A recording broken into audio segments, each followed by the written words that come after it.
성경을 읽으면서 느끼게 되는 것은 당연한 것이지만, 아무리 뛰어난 사람이라도, 아무리 대단한 사람이라도 인간의 운명 또는 숙명을 벗어날 수 없다라는 것을 발견합니다. 무슨 얘기냐면, 천하의 다윗도 나이 드는 거 막을 수 없었고, 병 드는 거 막을 수 없었고, 죽음을 막을 수 없었다 그랬는데, 지혜의 왕이라고 하는 솔로몬도 역시 나이가 들고 병이 들고 세상을 떠나갑니다. 그리고 솔로몬의 아들 르호보암이 솔로몬의 뒤를 이어 왕이 됩니다. 솔로몬의 아들이 왕이 됐습니다. 그러면 과거에 하나님께서 솔로몬에게 주신 예언이 있습니다. 그 말씀이 어떻게 됩니까? 하나님께 솔로몬이 우상 숭배하고 타락하니까 솔로몬에게 이렇게 말씀하셨습니다. 내가 나의 언약과 내가 내게 명한 법도를 지키지 아니하였으니 내가 결단코 이 나라를 내게서 빼앗아 내 신복에게 주리라. 이 나라를 너의 신하에게 주리라 그랬습니다.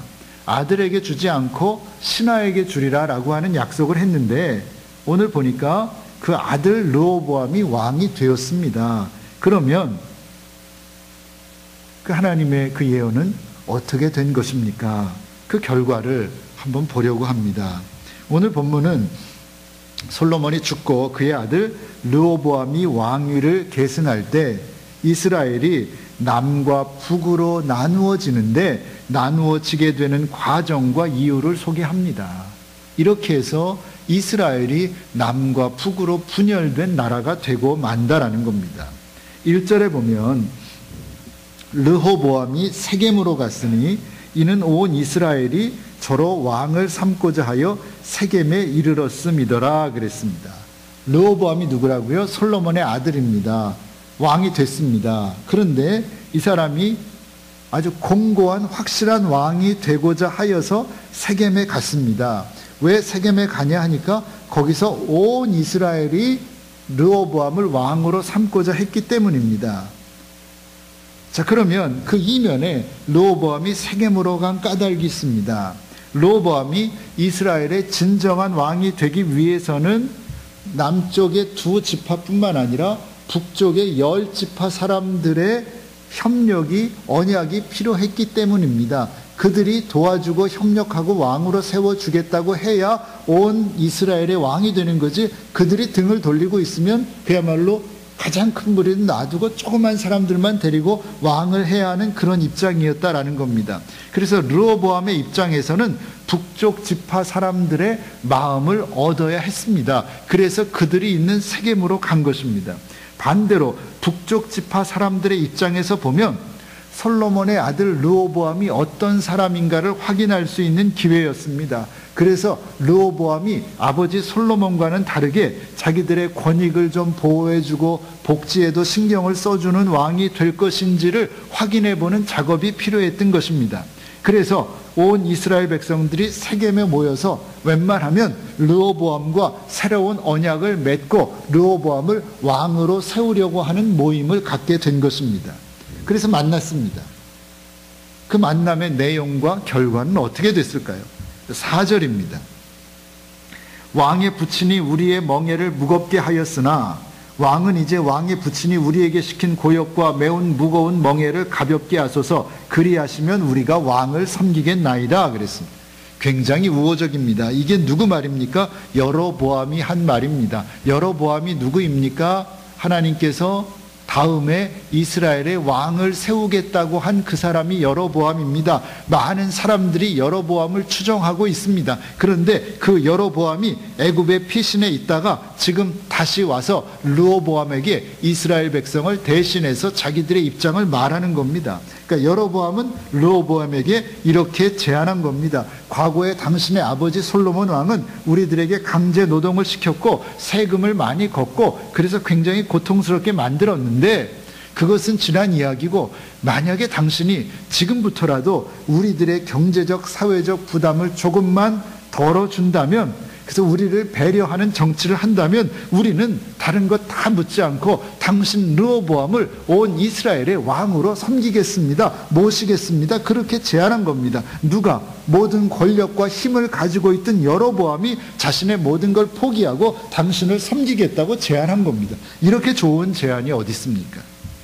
르호보암의 입장에서는 참으로 잘된 일입니다. 이들의 제안을 받아들이기만 하면 이제 자신은 통일 이스라엘의 왕이 되는 것입니다. 더군다나 이들의 제안은 잘못된 것도 아니고 힘든 일도 아니었습니다. 그런데 르호보암이 어떻게 했습니까? 그 제안을 받고 르호보암이 사람들의 조언을 구합니다.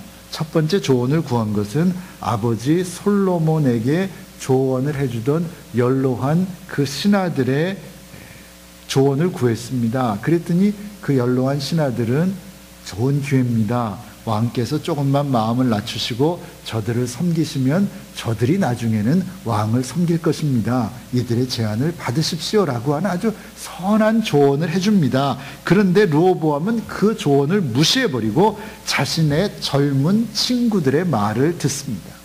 친구들이 조언한 내용이 14절입니다. 14절 보시면 소년이 결국 이 르호보암의 친구들을 말합니다. 소년의 가르침을 쫓아 저희에게 고하여 가로되 내 부친은 너희의 멍에를 무겁게 하였으나 나는 너희의 멍에를 더욱 무겁게 할지라. 내 부친은 채찍으로 너희를 징치하였으나 나는 전갈로 너희를 징치하리라 하니라 그랬습니다. 이게 르호보암의 답입니다. 뭡니까? 한마디로 내 아버지가 당신들을 가죽 채찍으로 다스리고 때렸다면 나는 쇠로 만든 채찍으로 당신들을 칠 겁니다. 그 말입니다. 난 더 무섭게 당신들을 몰아칠 것입니다. 그러니까 당신들의 제안을 나는 받아들일 수 없다. 그들이 정말 좋은 제안을 했는데 르호보암을 위한 제안인데 르호보암은 무슨 생각을 했는지 북쪽 지파 사람들의 제안을 이런지아에 거절해 버렸습니다. 그리고 아버지가 가죽 채찍으로 때렸으면 나는 쇠로 만든 채찍으로 너희를 때리겠다 이렇게 무시무시한 말을 합니다. 르호보암의 이런 태도를 보고 북쪽 지파 사람들은 르호보암에게는 희망이 없음을 깨닫습니다. 그리고 원래 계획대로 여로보암을 왕으로 삼아 북이스라엘을 만들게 됩니다. 그래서 결국 르호보암의 이런 태도로 말미암아 북이스라엘과 남유다가 나누어지는 불행한 이스라엘의 역사가 시작되는 것입니다. 무엇입니까? 결국은 하나님께 선지자 아이야를 통해 여로보암에게 과거에 했던 그 예언이 그대로 이루어진 겁니다. 솔로몬 사후에 그의 아들 때에서 이스라엘은 남북으로 나뉘고 말았다라는 겁니다. 이게 오늘 본문의 내용입니다.